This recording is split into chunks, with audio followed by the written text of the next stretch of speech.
time for Mayor Monday. This morning, we're headed to Oregon's capital city of Salem to introduce you to their new mayor. Chris Hoy was just sworn into office in November. He replaced former Mayor Chuck Bennett after Bennett resigned in October. Mayor Hoy joins us live right now to go over some of the issues he wants to tackle in the city of Salem. Good morning. Good morning.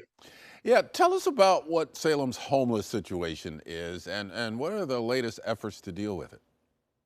Well, yeah, thank you for that question. Homelessness is the probably number one thing I deal with as mayor. And we have a large homeless population, but we have a lot of really great things going on to address the issue. We have a regional coalition here in Marion and Polk County where we work with a number of local governments, the school district, the tribe, the cities, counties, and putting up a lot of efforts. We have micro shelter communities that we've put up here in town. We have permanent supportive housing, and we have all sorts of affordable housing, and it's being built. So we really have done a lot to address the situation, but we certainly have a lot more that we can get done for sure. I mean, we've seen a lot of growth in Salem and the surrounding communities in recent years, and that has brought on some other questions of how you're going to continue to expand. Some updates to bringing commercial air service to the Salem airport. Where is that issue currently?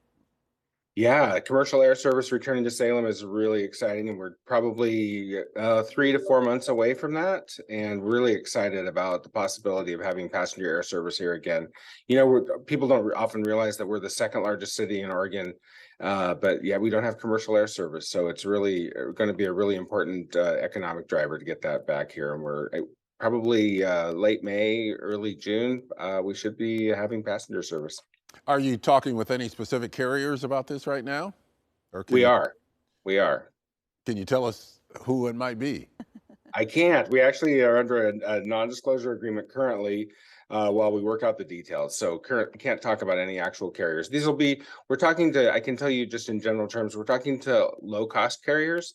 So it'll be really economical to get to the destinations they're talking about flying to. So it'll be a really great option for folks here to be able to travel to some of our most popular destinations at a really reasonable rate.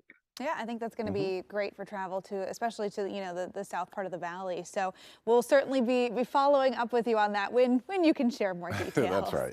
Well, we know that Salem voters recently approved a $300 million bond for public infrastructure improvements. What's on the agenda there?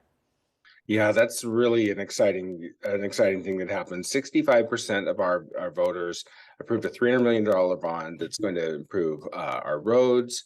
It's going to be a $28 million investment in our parks. We're replacing our entire fire fleet. We're building 2 new fire stations. Ultimately, at the end of the bond period, 2 new branch libraries. We're doing some seismic retrofitting on City Hall. We're doing a lot of things around the entire community. Yeah, it sounds like there's a lot going on with Salem right now. And I know this isn't something that's under your office, but the Capitol is going through a renovation right now, the Capitol building in Salem as well. Yes, it is. But, having it here, it impacts our city, the streets, certainly our commuting time. And, there's a capital planning commission that I'm the chair of. So we had a meeting just last Thursday talking about the different things going on at the Capitol. So, yeah, the state government is, of course, a vital and integral part of our city. So everything that happens there ultimately impacts the city as well, and vice versa. Well, it sounds like you've certainly had to hit the ground running. We look forward to checking in with you, Mayor, on all kinds of future projects. Salem Mayor Chris Hoy, thanks so much for joining us. Good to talk with you. Thank you. And of course, you can stay up to date on what's happening in Salem and cities all around the area. Check out our Mayor Monday segments anytime on KOIN.com. Just click on the AM Extra tab.